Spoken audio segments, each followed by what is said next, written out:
Ah, new face. Yeah, it was time. It was time to shave. So in light of the recent subscriber glitch, I decided to throw together a quick video, seeing as I am a developer, kind of software developer, architect by trade, and I think I can probably shed some light, at least a theory, onto what kind of an impact this bug will have. And for those of you who stumbled across this video but are not aware of what the subscriber glitch is, the issue is that there is currently a bug in the subscriber system where if a person clicks on the subscribe button, then it increments the YouTuber's subscriber count by 1, but as they unsubscribe, it decreases their subscriber count by 2. So effectively, if you just sit there and click subscribe and unsubscribe on a person's YouTube account multiple times, then they will actually decrease in subscribers. It was, if not discovered by, brought to kind of the forefront by a YouTuber or YouTube channel known as Black Screen TV yesterday during a live stream. They actually were encouraging people to subscribe and unsubscribe from them. They actually had a negative subscriber count. And when I was watching, it was somewhere around 500, but I think they did make it over to like a negative 1,000 subscribers. So now I'm going to attempt to explain kind of what might be going on with this bug, with this glitch, what kind of an impact it will have, and if it will really ultimately have any kind of an impact. Okay, so now I'm going to attempt to illustrate how I think that the YouTube subscriber system works. I do just want to give a quick disclaimer as to the fact that this is not any insider information. I don't actually know how their system works. It's just, as a professional developer and software architect, this is generally how systems like this would be designed. And this is very likely, at least in a loose sense, how the subscriber system on YouTube is designed and how it functions. And for our purposes, we'll explain in the same way how this bug will affect channels' subscriber counts. Okay, so there are a couple ways that that subscriber count on a channel's page can be calculated. And these will go back to a database schema. So a channel's database schema probably looks something like this. So you'll have the channel table, and they will have a name, and they will have their subscriptions, and they'll have a number of subscribers. So we'll have channel A, B, and C. Channel A is subscribed to channel B, I don't know, Q, and F, let's say. Channel B is subscribed to, say, Q and F are big YouTubers, but they're also subscribed to channel M. And channel C is also subscribed to channel B, and maybe Q and F, because they're all kind of big YouTubers. I'm going to separate this out. Hopefully there aren't too many lines here.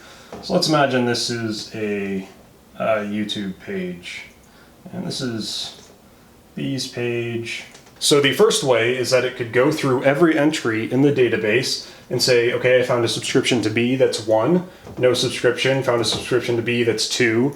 And it just goes through the entire thing and adds them all up and displays them here. Now the problem with that is that while accurate, it is very computationally expensive. And considering that there are millions of YouTube channels, and some channels have millions of subscribers, to be able to calculate that number in this fashion every time somebody loaded a YouTube page, it would just be insanely expensive to do. And it would take, the load times would be ridiculous. It's just, so instead, we have this subscribers column. And this just holds a value for the number of subscribers that a YouTuber has, or that a channel has. So what happens when we get a YouTube channel that comes along and wants to subscribe to another channel, they come here, they click the button, the subscribe button, and the underlying system behind the page will send out a couple events. It'll send out one that says, hey, I'm channel D, I want to subscribe to channel B. And it'll send out another one that says, hey, I'm channel A, or I'm channel B, I just got a subscription. and it'll up that number by 1. And so every time a page loads, it just reads this one column from the database, and that's the number. And then going the other way around, every time there's an unsubscribe, there's an event that says, hey, I'm channel D, I want to unsubscribe from channel B, and it takes that away in the database. And then it sends over here and it says, hey, I just got an unsubscription to channel D, so it takes that away in the database. So generally this is the way it would function and the way that it should function. So likely what's happening is when this unsubscribe event comes through, there's a couple things or one thing, but just however it's doing this math, it's hitting it in 2 places, or so it's decreasing it by 2 every time somebody unsubscribes. So if we look at the way that the database table is currently arranged, D subscribed and then unsubscribed. B had 2 subscribers, but now they only have 1 in this column. This is just a data representation. This is just really a placeholder for the number of subscribers that they have. But if we look on this side, user A and C are still subscribed to B. So in reality, channel B still has 2 subscribers. So now to fix this issue, all that YouTube has to do is count up the number of occurrences that another user is subscribed to their channel. So in this case with channel B, if they were to update channel B, they would go through and say, A, okay, they're subscribed, that's 1. B, they're not subscribed to themselves, so that's still just 1. Or maybe you do get a subscriber for yourself. I don't know. But C, they're subscribed, so that's 2. And D, they're not subscribed. And then they would just keep going down the line through the entire database. And once they came up with that total number, they would say, okay, this doesn't match, let me update it to the correct number.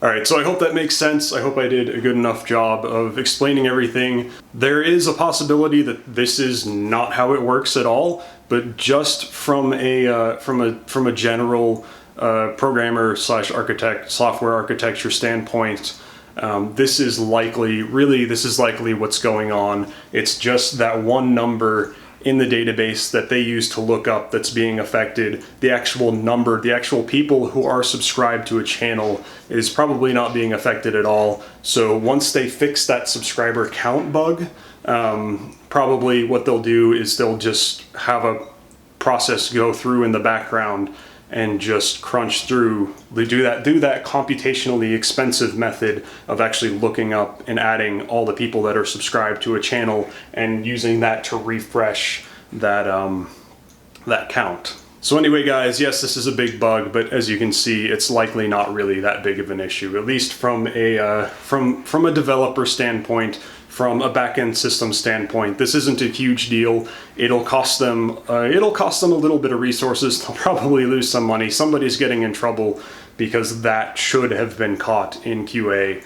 But anyway, I hope you learned something. I hope all this made sense. If you have any questions, if there's something that I didn't really explain very well, let me know in the comments, and I will try to explain it out. And yeah, let me know what you think of this short kind of explanation video. I know it's a little bit different from what I usually do. So thanks again for watching, and I will see you in the next one. Cool, I got my lights set up. Everything's going good. Sorry, I can't find the answer to the question I heard.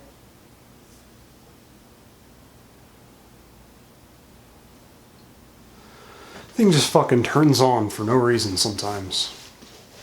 And I really don't understand why.